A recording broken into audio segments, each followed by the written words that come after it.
함께 봉독하실 말씀, 함께 보실 말씀 마가복음 13장 3절에서 13절까지의 말씀입니다.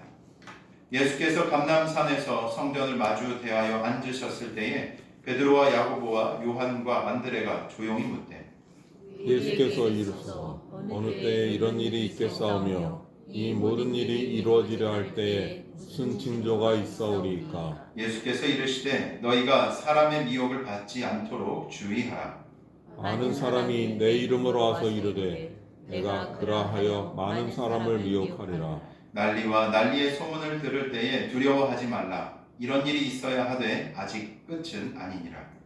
민족이 민족을 나라가 나라를 대적하여 일어나겠고 곳곳에 지진이 있으며 기근이 있으리니 이는 재난의 시작이니라. 너희는 스스로 조심하라. 사람들이 너희를 공회에 넘겨주겠고 너희를 회당에서 매질하겠으며 나로 말미암아 너희가 권력자들과 임금들 앞에 서리니 이는 그들에게 증거가 되려 함이라.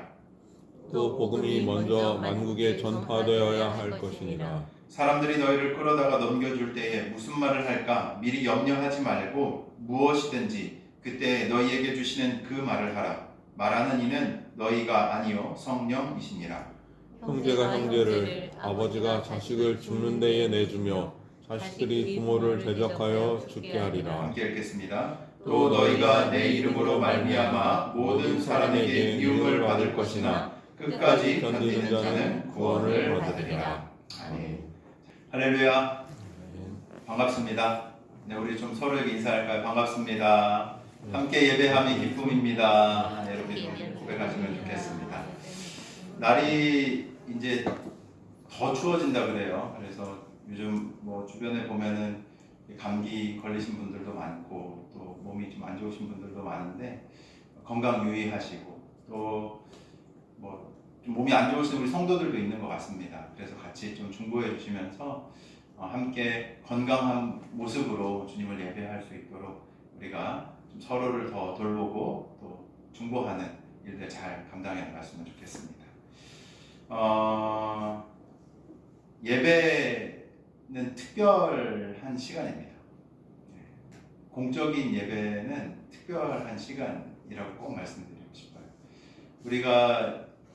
제가 그 전에 전임으로 사역할 때는 뭐랄까요, 좀 잘 몰랐던 것 같아요. 항상 출근을 교회로 하다 보니까 이게 그런 감각이 좀 둔해졌던 것 같거든요. 그냥 나는 늘상 교회에 있는 사람이니까 라는 생각 때문에 이런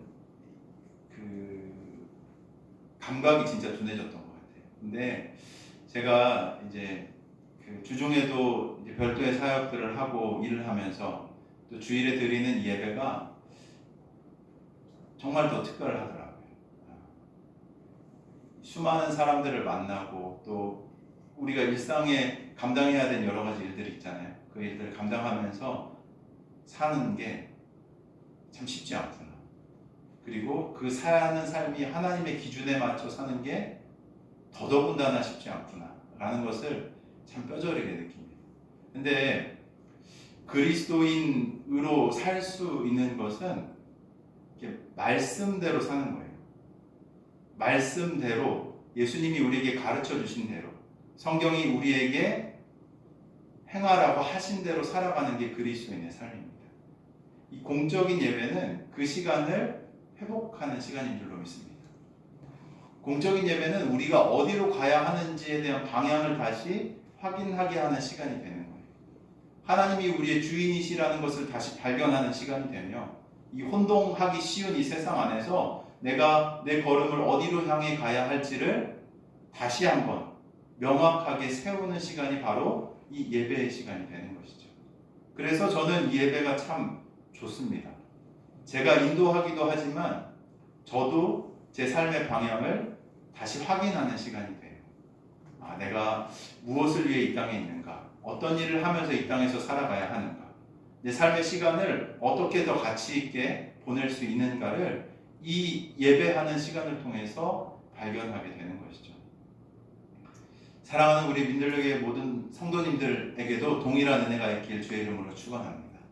그래서 공적인 예배를 사모하셔야 돼요. 이 자리에 나와 하나님의 말씀을 기대하는 마음으로 우리가 듣고 그 뜻을 따라 살아가기 시작할 때 하나님의 선한 뜻이 우리를 통하여서 이 땅 가운데 흘러가게 될 줄로 믿습니다. 아멘이십니까? 네. 우리가 살아가는 세상은 늘 흔들립니다. 시대는 변하고 어떻게 보면 권력도 영원하지 않고요. 어제의 기준은 오늘에 더 통용되지 않을 때가 많이 있는 것 같습니다. 요즘 이제 뉴스 좀 보시나요? 뉴스 보시죠? 네. 뭐 라디오로 들으실 수도 있고 한데 미국만 봐도 요즘 좀 그런 것 같아요. 요즘 새로운 세계가 열리지 않았나.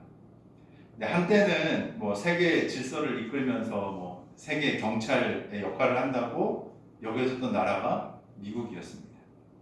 근데 요즘 미국발 뉴스를 보면은 이게 내가 알던 예전에 그 미국이 맞나? 라는 생각이 들어요. 뭐 그린란드 혹시 얘기 들어보셨나요? 그린란드 맞죠? 얘기 들어보셨나요?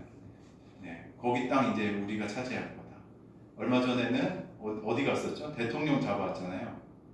마두로 대통령을 베네수엘라 가서 한 나라가 버젓하게 있는데 거기 가가지고 특수부대가 군이 들어가지고 합치해서 데려오는 이런 놀라운 일들. 미국이 이제 예전에 그런 나라가 아닌 것 같아요. 그죠? 점점 더 자국의 이익과 내부의 우선순위를, 그러니까 그 스스로의 나라만을 앞세우는 흐름이 매우 분명해졌습니다. 그 영향이 있죠. 우리나라에도 있고 전 세계적으로 있는 것 같아요. 국제관계의 방향도, 경제의 규칙도, 동맹의 의미도 예전처럼 단순하지가 않아요. 예전에는 혈맹이라고 하면서 막 미국이라고 하면 우리가 어떻게 보면 공산주의에 먹힐 뻔한 상황을 와서 구해줬던 우리의 어떤 혈맹, 동맹, 끊을 수 없는 관계라고 생각했었는데 좀 모호해진 거죠. 그런 기준들 자체가. 사람들이 이거는 늘 이렇게 갈 거야 라고 생각했던 질서가 어느 순간부터 흔들리고 있는 사실을 뼈저리게 좀 체감하는 것 같습니다. 근데 이런 변화는 어떤 정치하고 국제적인 정세만의 이야기가 아닙니다. 우리의 삶의 자리에도 이 변화는 빠르고 더 깊게 들어오고 있습니다. 요즘 다들 모이면은 이 얘기 많이들 하시는 것 같거든요. AI 얘기 들어보셨습니까? 네. 뭐 남녀노소 할 것 없이 어디 모이면은 뭐 이걸로 뭐 만들어 봤는데 이걸로 뭐 해봤는데 뭐 어떻더라 저떻더라 하면서 이제 이 이야기들이 뭐 카페에만 앉아 있어도 이 얘기가 수시로 들리는 것 같아요. 몇 년 전만 해도 상상하기 어려웠던 일들이 너무 빠른 속도로 변하고 현실이 됩니다. 앞으로 유빈이가 직업을 갖고 할 수 있는 시대가 얼마나 될까? 굉장히 놀라운 변화들을 저희가 경험하고 있거든요. 그냥 명령어를 넣으면 그 그림을 대충 만들어주고, 근데 그 완성도가 점점 더 높아져가는 것들을 보게 돼요. 일하는 방식도 바뀌죠. 정보를 넣는 방식도 바뀌고, 심지어 무엇이 진짜이고 무엇이 가짜인지를 분별하는 일조차 어려워지는 시대를 살아갑니다. 그 AI로 만든 동영상들 혹시 보신 적 있나요? 이제 거의 구별이 안 가요. 자세히 옛날에는 막 뭔가 되게 어설프고 이거는 가짜구나라는 걸 뚜렷하게 알 수 있을 정도였다면 요즘 만들어지는 이 영상들을 보면 그걸로 광고도 만들고요. 그걸로 막 유튜브 채널을 만들어서 사람들을 막 이렇게 호도하기도 하고 하는 것들을 어렵지 않게 이제 보게 됩니다. 기술이 발전할수록 삶은 분명하게 더 편해지는 거 맞죠? 더 빠르게 일하고 더 많이 알게 되고 더 쉽게 연결되기도 합니다. 근데 이상하게도 편리하면 편리해질수록 마음 한구석에 불편하기도 하고 불안한 마음이 좀 커지는 것 같아요. 제가 왜 그런가 라고 생각을 해봤더니 이 기술은 무엇을 할 수 있는가를 크게 확장시켜요. 그러니까 할 수 있는 가능성을 굉장히 크게 열어놓습니다.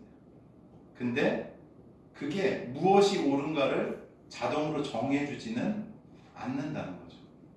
어떤 기준이 없이 무한의 자유, 무한의 기술들이 주어지면 앞으로는 어떻게 될까 하는 일련의 염려들이 마음속에 들게 되는 것이죠. 엄청난 속도로 정보를 만들어내고요. 설득력 있는 콘텐츠들을 AI가 막 만들어냅니다.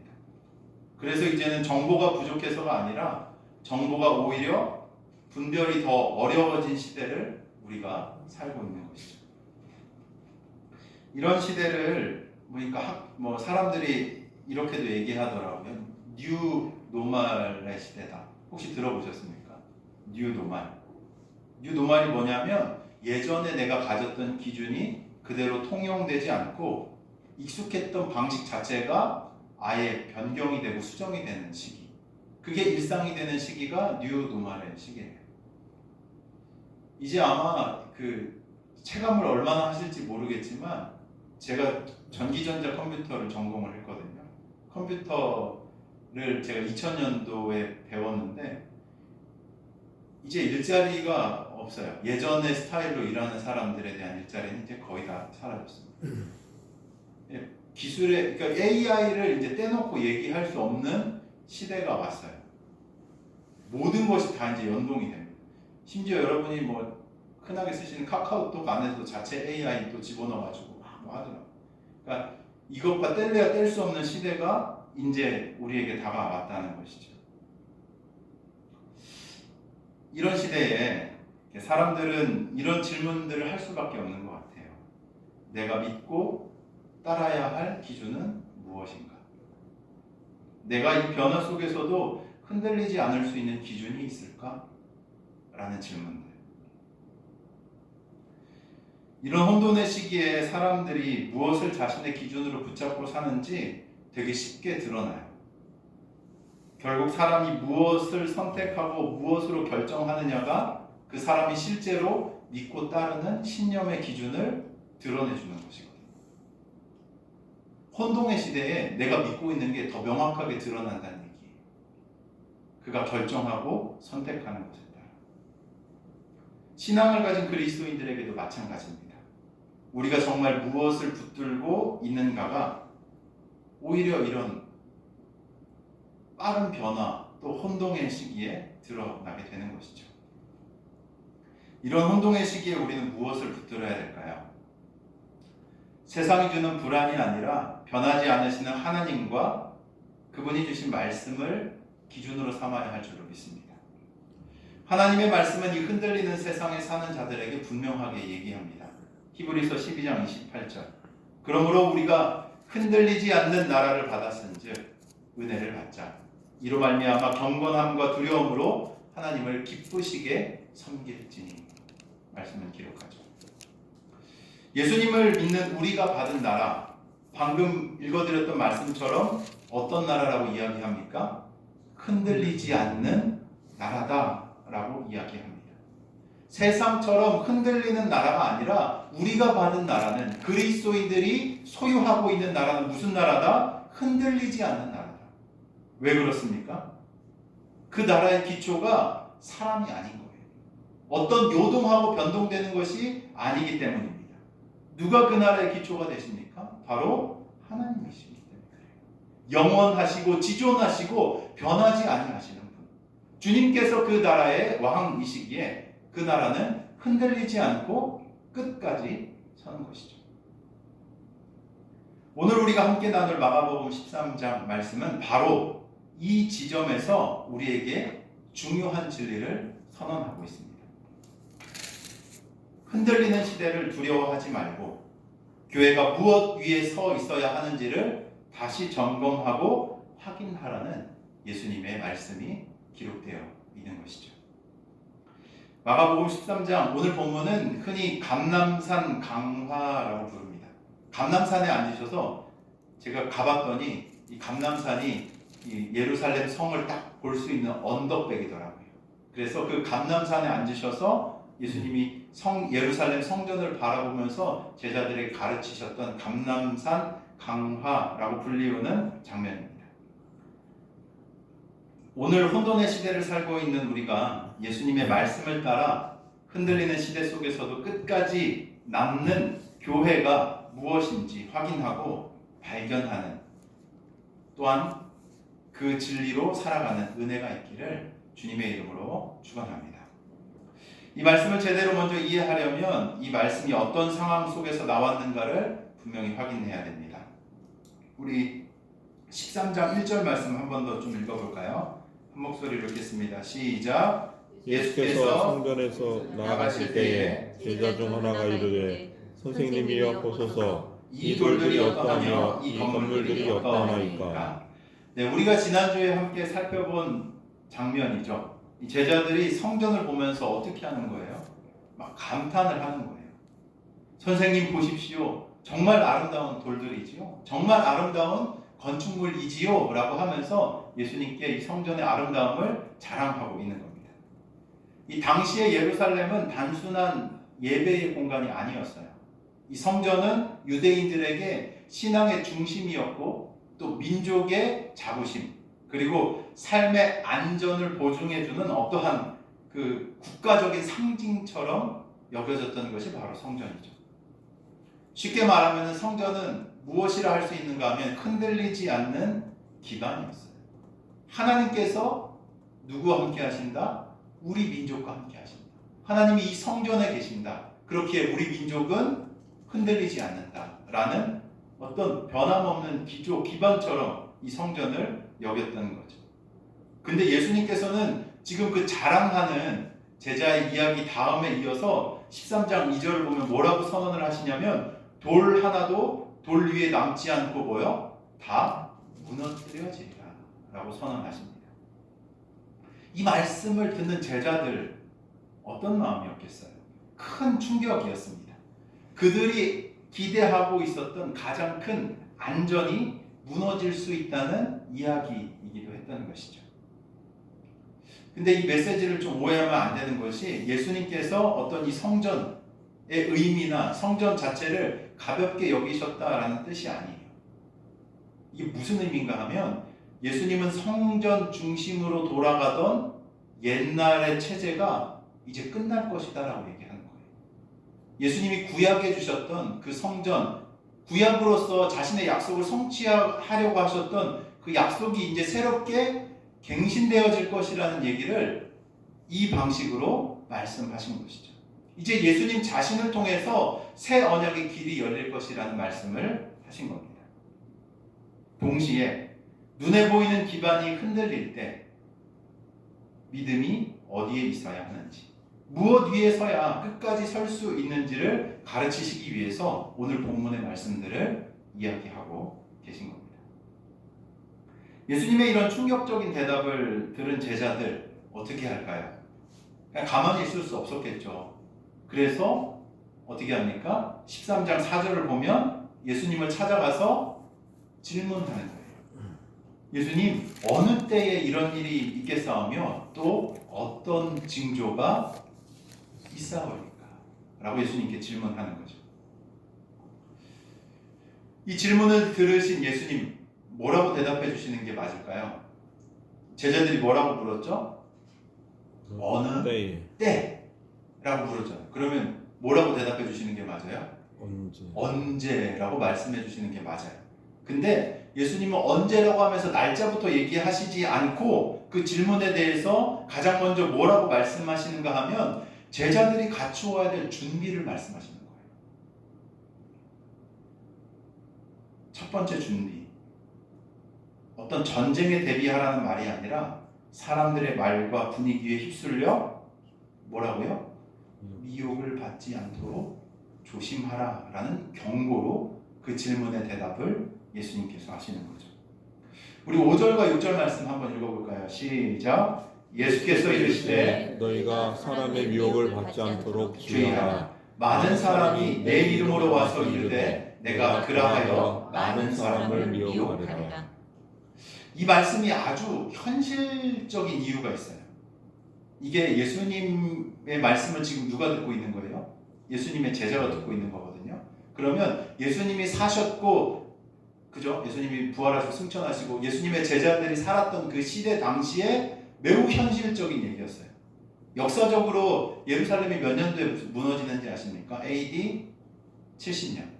로마가 와서 완전 말씀하신 것처럼 돌 위에 돌 하나 남지 않을 정도로 산산이 회파시켜버립니다. 역사적으로 예루살렘이 이제 무너져가는 시기가 다가오는 거죠. 사회가 어떻겠습니까? 불안한 거예요. 두려움이 점점 더 커지는 거죠. 그럴 때일수록 어떤 사람들이 등장하는지 아십니까? 내가 구원자다 라고 말하는 사람들이 나타납니다.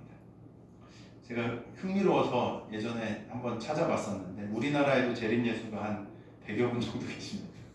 네, 내가 스스로 예수다라고 말하는 그런 분들이 많이 계세요.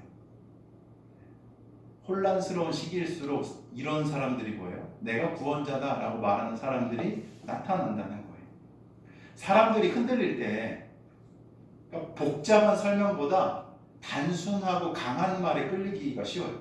내가 답이야. 나를 따르면 돼. 그럼 어때요? 아, 저기의 말에 신뢰를 두고 따라가면 어떤 이 불안감이 좀 사라질 수 있겠구나 하는 부분들이 있는 것이죠. 내가 답이고 나만 따르면 된다라는 그런 말이 불안을 잠시 가라앉혀 주기 때문에 그래요. 예수님은 그 시대의 제자들이 겪게 될 가장 첫 번째 시험이 뭐냐면 칼과 창 이전에 말과 메시지라는 것을 알았어요. 그래서 예수님이 가장 먼저 뭐라고 얘기하시냐면 속지 말라고 얘기하시는 거예요. 끝까지 남는 교회에 대해 얘기하잖아요. 끝까지 남는 교회는 여기에서 갈려요. 겉으로는 비슷해 보이는데 중심이 달라지면 교회는 어떻게 됩니까? 무너질 수밖에 없어요. 끝까지 남는 교회는 진리를 붙드는 교회여야 해요. 감정에 끌려가지 않고 유행에 끌려가지 않고 두려움을 파는 메시지에 끌려가지 않고 예수 그리스도의 복음을 믿는 예수 그리스도의 복음에 뿌리 내리는 교회가 끝까지 남는 줄로 믿으시길 바랍니다. 아멘이십니까? 예수님은 내 이름으로 많은 사람이 와서 내가 그라하며 사람들을 미혹하겠다라고 이미 예수님이 계실 때부터 얘기하셨어요.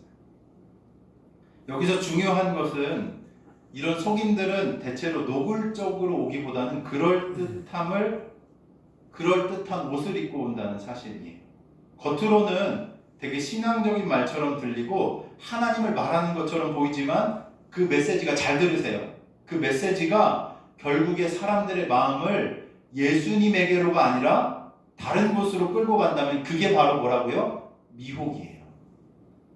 어떤 메시지의 결과가 예수님께로 인도하는 것이 아니라 내 마음이 예수님께로 더 사모하는 마음으로 나아가게 하는 것이 아니라 다른 곳으로 끌고 간다면 아무리 신앙적인 말로 포장해도 아무리 교회에서 하는 이야기라도 그건 뭐라고요? 미혹이라고요.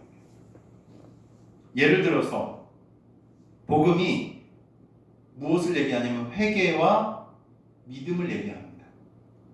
우리가 주님 앞에 나아갈 때 우리가 죄인이지만 주님께 어떻게 나아갈 수 있어요? 돌이키면 주님이 우리를 용서해 주시고 우리가 그 거룩하신 주님 앞에 나아갈 수 있다는 말이 바로 복음이죠. 근데 그 메시지의 중심이 회개가 아니라 교묘하게 뭘로 바뀌는가 하면 성공으로 바뀌는 경우들이 있어요. 예수님을 믿는 이유가 예수님을 더 사모하고 주의 뜻을 이루기 위함이 아니라 내 삶이 더 편해지고 내가 더 잘되기 위한 수단으로 대치된다면 그게 뭐라고요? 미혹이라는 거예요. 미혹의 메시지가 되는 겁니다. 또 어떤 경우에는 복음은 십자가를 얘기해요. 메시지의 중심이 십자가가 아니라 어떤 특별한 체험이나 자극적인 경험, 이야기로 옮겨가기도 합니다. 그러면 신앙의 기준이 말씀이 아니라 뭘로 바뀌는가 하면 어떤 감정적인 것으로, 어떤 경험적인 것으로 바뀌게 되는 거예요. 얼마나 놀라운 것을 경험했는가로 바뀌어버리게 되는 거예요. 그것 역시 바른 기준이겠습니까? 아니에요. 또 다른 모습도 있죠. 사람들의 불안을 자극하여서 지금 당장 이거 하지 않으면 너 큰일 나 라는 방식으로 사람들을 몰아붙이는 신앙도 있어요. 두려움을 계속 키우면서 사람들을 통제하려고 합니다. 너 교회 안 나왔으니까 그때 그 사고 당한 거야. 혹시 이런 얘기 들어보셨습니까? 모르겠어요. 주님이 그 얘기에 대해서 뭐라고 평가하실지. 물론 우리가 이 믿음의 자리, 공적 예배의 자리를 지키는 건 너무나도 중요하고 당연히 우리가 해야 될 일입니다. 근데 두려움을 키워가면서 사람들을 통제하고 사람들을 이렇게 붙잡아 둔다면 그게 정말 건강한 신앙입니까? 메시지는 겉으로 경건해 보여도 결국 사람을 자유하게 하는 복음과는 그게 다른 방향으로 흐를 수 있다는 것이죠. 그리고 때로는 지도자나 어떤 특정한 인물에게 마음이 과도하게 묶이게 하기도 합니다. 야, 저 사람 말씀 참 잘 전하더라. 하는 얘기가 틀린 게 하나도 없어. 야, 저 사람 말이 거침이야. 저 목사님 말 따라야지 살아. 물론 목사의 말을 잘 듣긴 하셔야 돼요. 근데 무슨 얘기 하시는지 알겠죠? 어떤 특정한 인물에게 사람의 마음이 과도하게 묶이게 하는 것. 아까 뭐라고요? 어떤 전해지는 말의 결과가 무엇을 나타나야 한다고요? 예수님께로 더 가까이 가도록 하는 결과가 나와야 되는 거예요. 교회에서 선포되는 어떤 메시지든지 간에 그 결과가 어떻게 되어야 된다고요? 그 마음이 예수님께로 더 향하게 하는 것이 바른 거예요. 그게 참된 교회에서 선포되어져야 될 진리의 말씀인 거죠. 요즘 시대에 이런 미혹이 더욱더 교묘해집니다. 정보가 넘쳐나고 짧고 강한 말들, 요즘 쇼츠 이런 거 보시죠? 네, 많이 보시죠? 네, 그거 넘기면서 시간 가는 줄 모르고 보시잖아요. 짧고 강한 말을 되게 이렇게 그럴싸하게 들리게 해가지고 사람들을 계속 보게 하는, 흥미를 유발하고 자극하는 이런 말들이 굉장히 빠르게 퍼지다 보니까 이 성경 전체의 흐름과는 상관없이 자극적인 어떤 한 문장만 떼어와서 그런 거 되게 많이 썸네일 보거든요. 예배 뭐라 그랬지? 이제 하여튼 교회는 가지 않아도 됩니다. 이런 어떤 목사님 사진 놔두고 그 한 문장만 딱 그렇게 떼가지고 그런 식으로 막 클릭을 유도하고 사람의 마음들을 흔들고. 그래서 더 중요해지는 것 같아요. 어떤 겉모습이나 분위기나 또 보여지는 어떤 자극적인 그런 말이 아니라 그 말이 나를 정말로 어디로 데려가는가. 그 듣는 말이 내 마음의 방향을 정말 어디로 데려가는가. 여러분들이 듣는 그 말이 여러분들의 마음을 예수님께로 데려간다면 좋은 메시지를 듣고 계신 거예요. 그렇지 않다면 혹여나 사람이나 어떠한 대상을 의존하게 만드는 것이라면 주의해야 될 필요가 있는 것이죠. 교회가 끝까지 남으려면 어디 위에 서 있어야 하는가? 바로 복음 위에 서 있어야 할 줄로 믿습니다. 아멘이십니까? 내가 믿고 있는 복음, 듣고 있는 메시지가 복음적인가? 복음을 향해 내 마음과 삶이 더 나아가게 만드는가? 내 삶이 그렇게 그 방향을 향해서 걸어가고 있는가를 교회로서 우리는 수시로 확인해 봐야 되는 것이죠. 복음의 중심은 언제나 분명합니다. 예수 그리스도의 십자가의 부활, 회개와 믿음, 말씀과 성령의 인도, 그리고 사랑으로 나타나는 순종. 흔들리는 시대일수록 교회는 더 선명하지만 더 단순하게 그 중심으로 돌아가야 하는 것이죠. 교회의 원형이라고 하면 보통 우리가 어디를 얘기하죠? 교회 원형. 네, 초대교회 보통 얘기하잖아요. 그죠? 초대교회 처음부터 어떤 데인지 아세요? 이 교회 건물이 있었던 공동체 아닙니다. 제도도 없었고 조직도 없었고 공간도 정돈되지 않았어요. 사람들 눈에 보이는 어떤 확정된 형태가 있었습니까? 없었습니까? 없었어요. 어떤 의미 있는 세상의 기준으로 보면 되게 불안정해 보이는 공동체죠. 저게 과연 존속할 수 있을까? 모임은 대부분 가정집에서 이루어졌고 뭐 숫자도 늘기도 했지만 줄어들기도 했고 모인 사람들의 배경도 굉장히 다양했습니다. 게다가 예수님을 따른다는 이유로 뭐 식인종이라는 오해 들었던 거 아세요? 우리가 성찬하잖아요, 그죠? 예수님의 살과 피를 먹는다고 쟤들은 식인종인가 보다라는 오해들도 받았고 박해도 받았고 비난도 받았고 때로는 그것 때문에 직업과 관계와 안전까지도 위협받는 일들이 있었습니다. 근데 놀랍게도 당시에 전 세계를 호령했던 로마 제국보다 그 미약했던 초대교회가 어떻게 해요? 살아남았어요. 교회가 살아남았어요.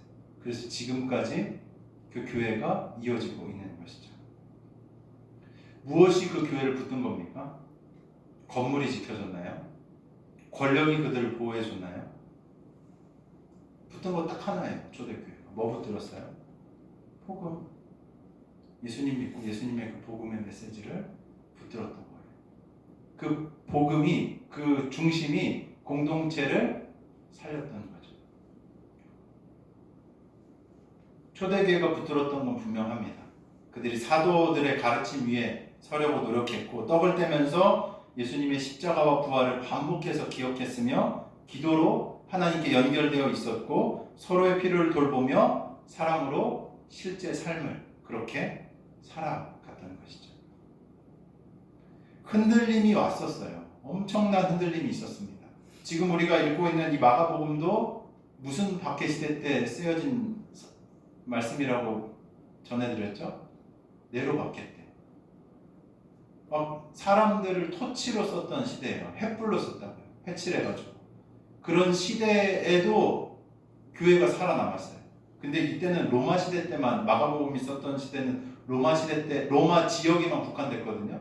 나중에 90몇 년도 넘어가잖아요. 도미티아누스라는 황제는 로마 제국 전역의 그리스도인들을 색출해가지고 더 극심한 박해들을 합니다.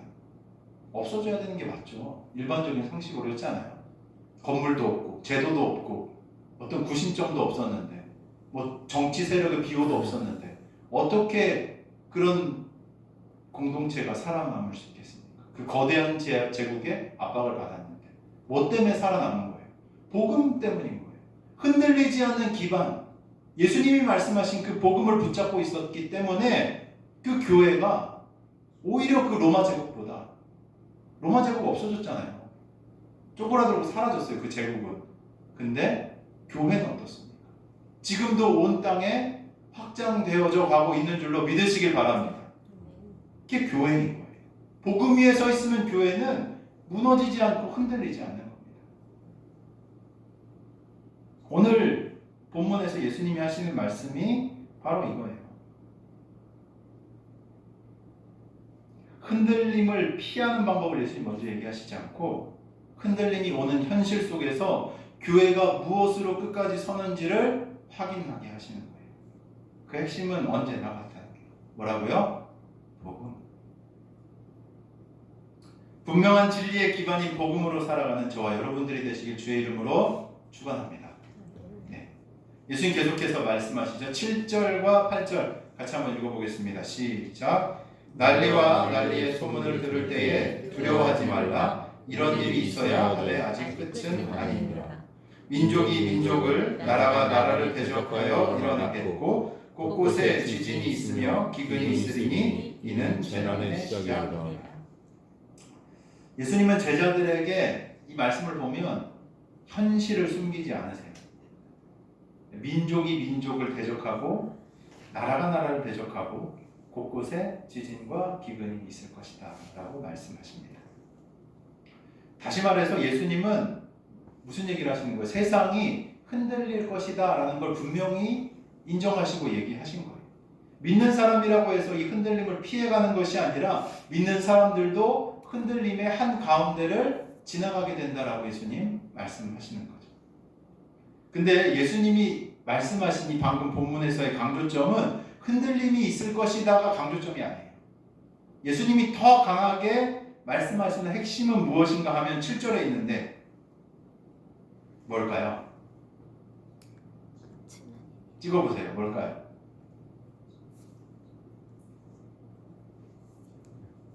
뭘까요? 두려워하지 말라. 뭐라고요? 두려워하지 말라. 이거 있을 건데 뭐라고요? 두려워하지 말라. 믿는 너희가 내가 미리 얘기해 주는데 이것 때문에 뭐라고요? 두려워하지 말라. 왜냐하면 이 흔들림 자체가 곧 끝을 뜻하는 것이 아니에요. 진리 기반에 서 있는 공동체는 이 흔들림 자체가 끝이 아니라는 얘기예요. 예수님 얘기는. 제자들은 성전이 무너진다는 예수님의 말씀을 들었을 때 마음이 자동으로 무슨 생각이 드냐면 마지막으로 달려갈 수밖에 없는 거예요.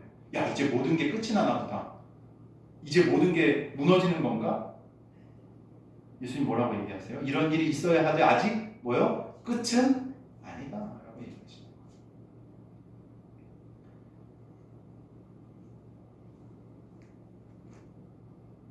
예수님이 흔들림을 없애주시기보다 이 흔들림 속에서 믿음이 무너지지 않게 해주시는 거예요. 그리고 8절 마지막 말씀은 잘 보셔야 돼요. 이는 재난의 시작이니라 라고 기록하잖아요. 이 표현을 원뜻으로 보면은 무슨 의미가 있냐면 해산의 진통이라는 의미가 담겨 있어요. 뭐라고요? 해산의 진통. 제가 지금 옆에서 처절하게 보고 있거든요. 어제 밤도 잠을 못 잤어요. 제가 아내가 자꾸 여기 옆구리가 너무 아프네요. 그리고 막 말씀 준비하고 있는데 갑자기 전화가 와요. 저희 안방에서 금방 뛰어가요. 보면은 너무 힘들대. 이게 막 그 다리도 계속 막 쥐나고, 그러니까 여기 저희 아내가 이 통이 좀 얇거든요. 근데 이게 갈비뼈가 계속 이렇게 좀 벌어지는 느낌인가? 명치가 너무 아파가지고 잠을 못 자겠다고 계속 그러는 거예요. 해산의 고통이 뭔지 제가 좀 보고 있거든요. 되게 현실적으로 보고 있는데 오늘 본문에서 나오는 이 구절이 해산의 진통이라는 뉘앙스를 담고 있는 거예요. 해산하는 진통. 옆에서 보니까 되게 힘들더라고요. 아우 저 어떻게 할 숨도 못 쉬겠대요. 약간 숨도 잘 안 쉬어지고, 왜냐면 이 자궁이 여기까지 올라와가지고 막 이렇게 숨이 잘 안 쉬어진대. 그리고 옆구리가 너무 아프대. 뭐 제가 근데 어떻게 해줄 수가 없어. 가가지고 기도해주고 아유 어떻게 해야 하면서 쓰다듬어주고 이런 거밖에 못하는 거예요. 불편하죠. 피하고 싶죠. 근데 그게 무의미한 고통이 아니라는 걸 알아요. 뭐예요? 이 진통이 끝이 아니에요. 진통 후에 뭐예요? 새 생명이 나오는 거예요. 새 생명이 나오기 위해 수반되는 게 뭐예요? 이 고통인 거예요.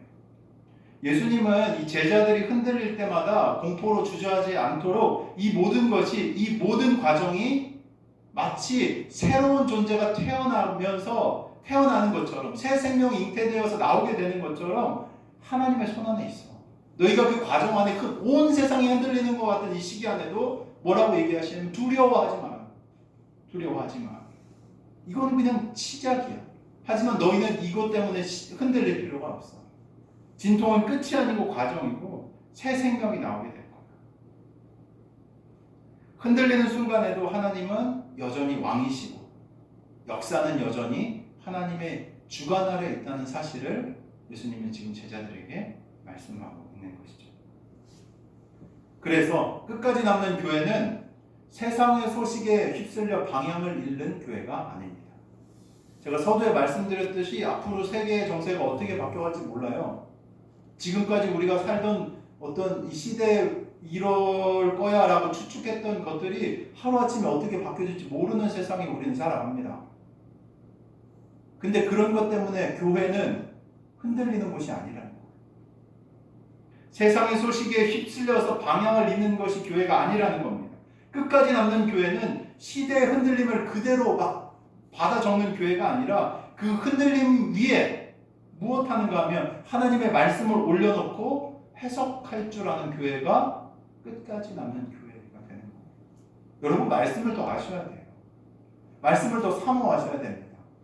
이 시기에 일어나고 있는 일들에 대해서 하나님 제가 이때 어떻게 반응하고 어떤 마음으로 살아가야 하겠습니까? 라고 묻는 이 질문들과 주님과의 동행이 더욱더 깊어져야 될 줄로 믿습니다. 아멘이십니까? 깨어 있어야 돼요.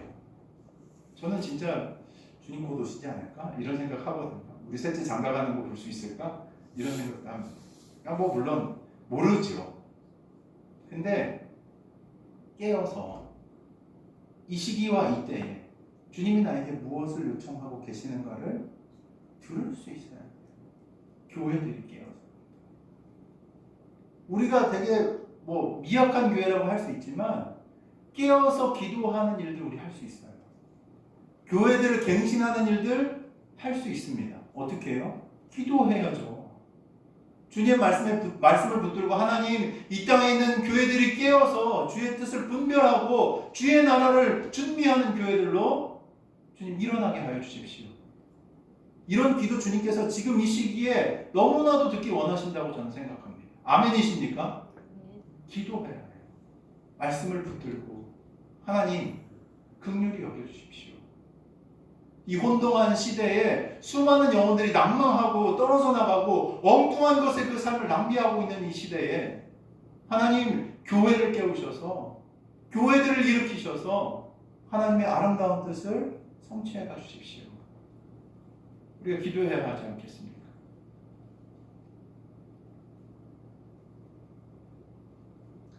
예수님 계속 얘기하십니다. 한 걸음 더 나가서 교회가 실제적으로 겪게 될 일을 아주 구체적으로 말씀하시죠. 13장 9절 한번 읽겠습니다. 시작.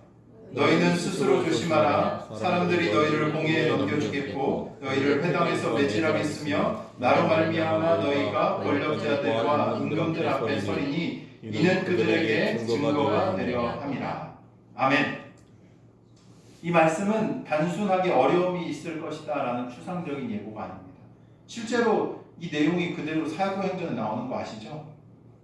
네, 사도행전에 예수님 말씀하신 대로 그대로 다 그죠? 바울도 그렇고 예수님의 제자들도 그렇고 관리들, 왕들, 관원들 앞에 끌려가가지고 예수님을 증언하는 장면들 우리가 잘 알고 있죠.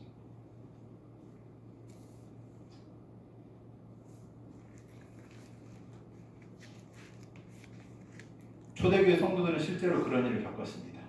복음을 믿는다는 이유로 회당에서 배척당하고 주변의 관계가 끊어지고 때로는 법정으로 끌려가서 조사받는 일들이 일어났죠. 근데 예수님은 그 고난을 비극으로 설명하지 않으세요.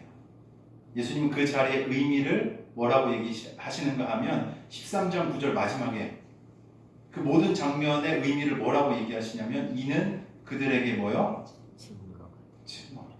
증거가 되게 하겠다. 이게 그 의미야. 이게 그 지나가는 시간의 의미라고 얘기하시는 거예요. 여기에서 교회의 정체성이 선명해지는 거예요. 교회는 단순하게 안전하게 모여서 위로만 얻는 어떤 종교적인 공간이 아니에요. 교회는 세상의 한복판에서 예수 그리스도를 드러내는 증언의 공동체인 줄로 믿으시길 바랍니다. 그리고 예수님은 10절에서 이 증언의 방향이 얼마나 큰지를 말씀하세요. 13장 10절 한번 읽어볼까요? 시작. 또 복음이 먼저 만국에 전파되어야 할 것입니다. 이 소명을 예수 우리가 부르는 거예요.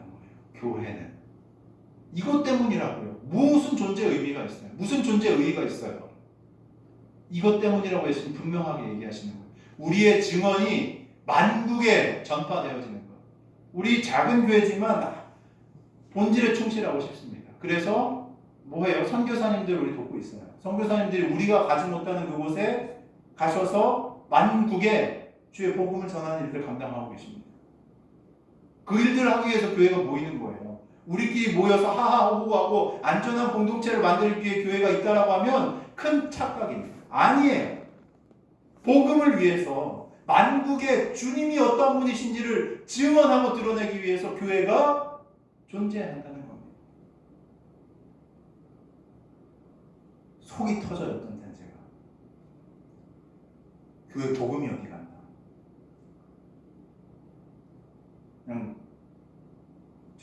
지들끼리 모여가지고 서로 뒷배나가지고 물론 그럴 수 있지. 복음 없이 세상에서 얘기하는 것처럼 무슨 커뮤니티나 뭐 동호회나 클럽 같은 거 만들어서 그냥 좋은 사람 만나는 연결처럼 교회가 존재한다면 그게 교회입니까? 아니에요. 복음 전하지 않으면 교회 아닙니다. 지들끼리 모여가지고 하하호호 하면서 지내는 것 교회 아닙니다. 증언의 공동체여야 돼요. 증언의 공동체. 복음이 만국에 전파되어야 할 것이다. 교회에게 주신 사명입니다. 사람들은 흔들림이 커질수록 자꾸 언제 끝이 오나 라고 계산하고 싶어 하죠. 시대의 소문과 불안을 따라가면서 언제쯤이겠다라는 것들을 붙잡고 싶어 해요. 예측하고 싶어 해요. 근데 예수님은 제자들을 지금 말씀하시는 거 보면 그런 얘기하는 대로 그런 곳으로 보내고 싶지 않으신 거예요. 예수님이 먼저 강조하시는 건 뭐냐면 계산이 아니고요. 언제 끝이 올 거야 라고 얘기해 주시는 것이 아니라 뭐예요? 전파라는 거예요. 전파. 교회의 사명은 세상이 어떻게 될지를 마치고 막 추측하는 데 있지 않고 뭐예요? 세상 가운데 복음을 전하고 드러내는 데 있다라고 예수님은 말씀하시는 겁니다. 상황이 불안할수록 교회는 더 움츠러드는 것이 아니라 오히려 더 분명하게 복음의 본질을 회복해야 한다는 가르침인 거예요. 그리고 11절에서 예수님은 그 증언이 어떻게 가능한지 제자들의 마음을 붙들어 주시죠. 11절 한번 읽어볼까요? 시작. 사람들이 너희를 끌어다가 넘겨줄 때에 무슨 말을 할까 미리 염려하지 말고 무엇이든지 그때에 너희에게 주시는 그 말을 하라. 말하는 이는 너희가 아니요 성령이십니다. 아멘이십니까? 증언의 자리, 누구 앞에 서서 얘기하는 자리 어떠세요? 떨려요. 저도 떨립니다. 저는 원래 이런 스타일이 아니에요. 앞에 나와서 얘기하는 그런 성향이 아닙니다. MBTI도 해보면 제가 굉장히 소극적인 성향이고 그래요. 근데 제가 왜 여기 있는지 가끔 모를 때가 있는데 하여튼 증언하는 자리 쉬운 자리가 아니에요. 사람들 앞에 서는 자리 어렵습니다. 떨리는 자리죠. 말이 막힐 수도 있고 마음이 막 위축되어 쪼그라들 수도 있고요. 내가 무슨 말을 할 수 있나 라고 싶은 순간이 찾아올 수도 있는 것 같아요. 근데 예수님은 뭐라고 얘기하시는 거예요? 내가 그 자리에 너희를 혼자 두지 않을 거야. 누가 함께 하십니까? 성령께서. 내 영이 네가 내 목적에 따라서 내 목적을 수행하는 그 자리에 서게 되면 주님이 뭐 하신다는 거예요? 함께 하신다는 거예요. 그리고 네 얘기로 하는 게 아니라 무슨 얘기를 하게 하시겠다고요? 내 얘기를 네 입을 통해서 전하게 하시겠다는 거예요. 너를 그 떨리고 두려운 자리에 혼자 두지 아니하시겠다는 겁니다. 저는 주님이 이 시간 이 자리에 말씀하고 계시다고 믿습니다. 아멘이십니까? 여러분들도 마찬가지예요. 어떤 곳에 있든 어떤 자리에 있든 주님의 목적에 맞게 증언하는 그때에는 누가 계시다? 성령께서 우리의 입을 주관하시고 그 상황을 주관하시고 이끌어 가실 줄로 믿습니다. 끝까지 남는 교회, 완벽하게 준비된 그런 교회 아니에요. 자기 힘을 과신하지 않고 매 순간 성령의 도우심을 의지하면서 한 걸음씩 순종해 나가는 사람들로 채워진 교회, 그런 교회가 끝까지 남는 교회가 되는 거예요. 그리고 그 교회는 흔들림 속에서도 자기의 존재 이유를 잊지 않습니다. 살아남기 위해 복음을 전하는 게 아니라 증언하기 위해 복음을 더 선명하게 드러내는 교회가 되는 것이죠. 예수님 마지막으로 더 깊고 더 아픈 현실을 얘기하시는 것 같아요. 12절 13절 함께 읽어보겠습니다. 시작. 형제가 형제를 아버지가 자식을 죽는 데에 내주며 자식들이 부모를 대적하여 죽게 하리라. 또 너희가 내 이름으로 말미암아 모든 사람에게 미움을 받을 것이나 끝까지 견디는 자는 구원을 받으리라. 역사적으로 실제 이런 일들이 있었습니다. 아까 얘기했지만 네로 박해 때도 있었고 또 도미티아누스 박해 때 로마 제국 전체에 있는 그리스도인들이 이런 아픔들을 겪었어요.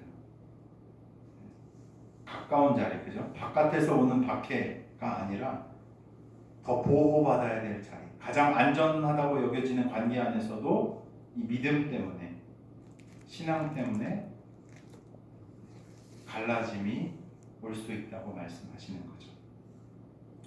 바깥의 반대도 힘들지만 가까운 관계에서 오는 상처가 더 깊이 파고들기 마련이에요. 그래서 예수님은 제자들이 감당해야 될 현실을 숨기지 않으시죠. 가정을 이제 가볍게 여기신다는 뜻도 당연히 아니죠. 예수님은 가정을 사랑하시고 부모와 자녀를 귀하게 여기시며 관계를 회복하게 하시는 분이십니다. 다만 예수님은 복음이 우리 삶의 한 부분이 아니라 전체를 바꾸는 능력이기 때문에 때로는 그 변화가 가장 가까운 관계 안에서도 충돌로 드러날 수 있다는 것을 솔직하게 말씀하시는 거예요. 세상의 가치와 복음의 가치가 부딪힐 때 그 긴장은 가정 안에서도 나타날 수 있습니다. 그리고 그때 신앙은 가장 실체적인 자리에서 시험대에 오르는 거죠. 그래서 예수님 마지막 결론을 이렇게 얘기해 주시죠. 끝까지 견디는 자는 뭐요? 구원을 얻으리라. 혹시 가정에 하긴 여기는 다 성인 가정에 반대가 있으신 분 계신가요? 기도 제목 주신 거 제가 어제 다 안 주셨더라고요. 몇 분만 제가 받았는데 가정에 아직 믿지 않는 분들 계신 가정들이 있는 거 알고 있어요.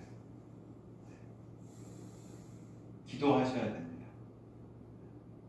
하나님이 개입하셔야 돼요. 내 힘과 내 능력으로 할 수 없습니다. 예수님의 이름을 놓지 않는 것,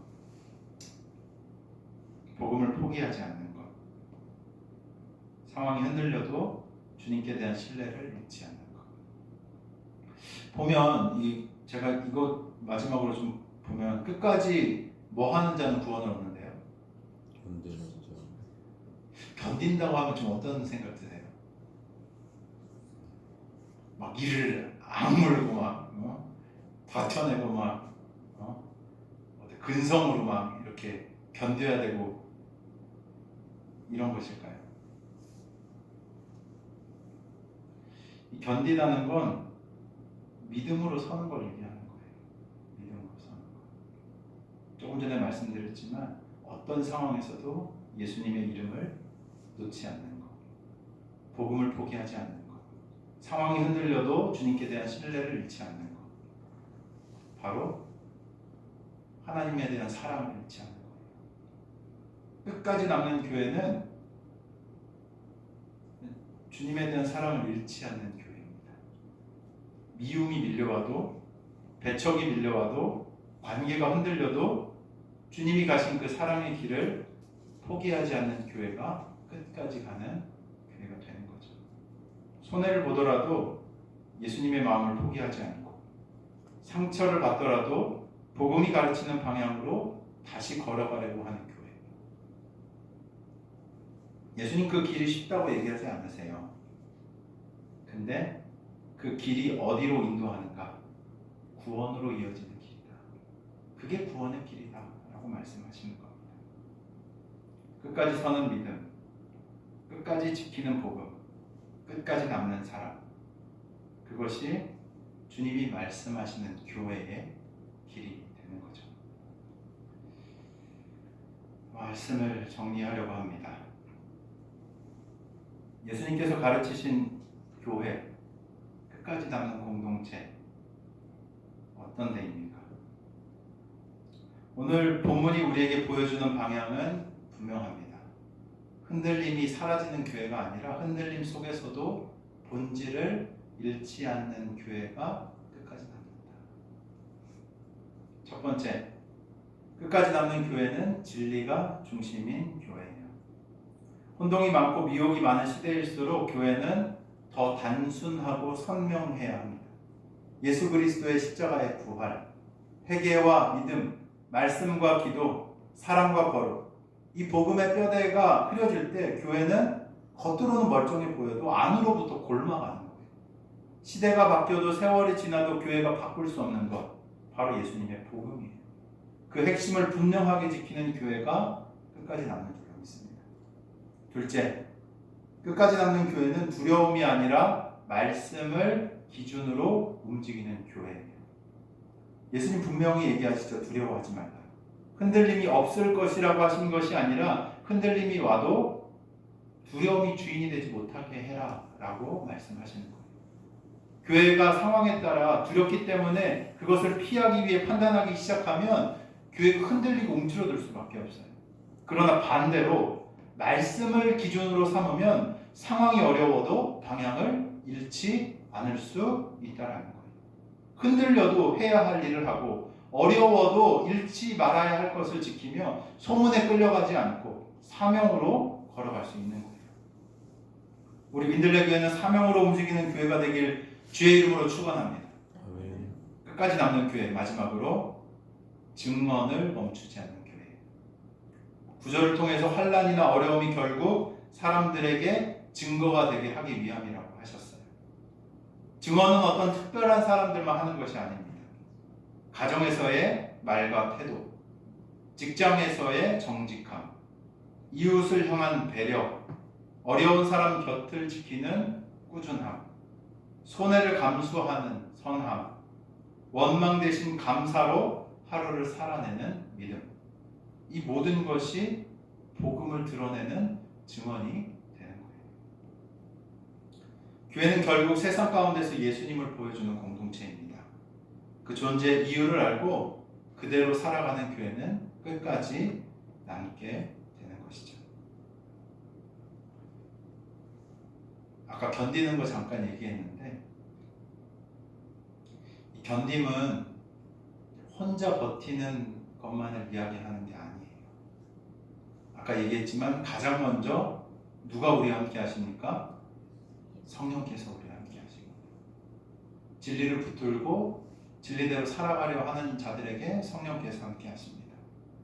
또한 그 성령께서 우리를 어디로 인도하시는가 하면 그 믿음을 가진 동일한 믿음을 가지고 살아가려고 하는 공동체로 우리를 불러주신다는 거죠. 우리는 공동체로 함께 견디는 겁니다. 이 세상 안에서 서로를 지탱해 주는 거예요.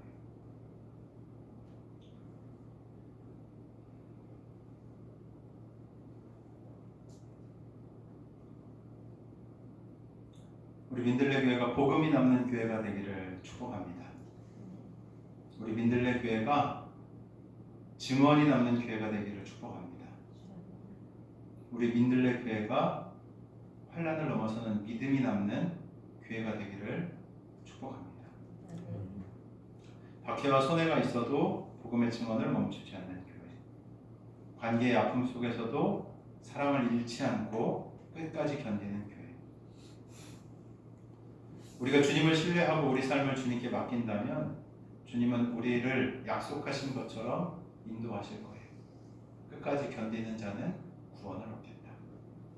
주님이 허락하시는 참 구원을 얻는 구원받은 자의 삶을 살아가는 저와 여러분들이 되시길 주의 이름으로 축원합니다. 함께 잠시 기도하면 좋겠습니다.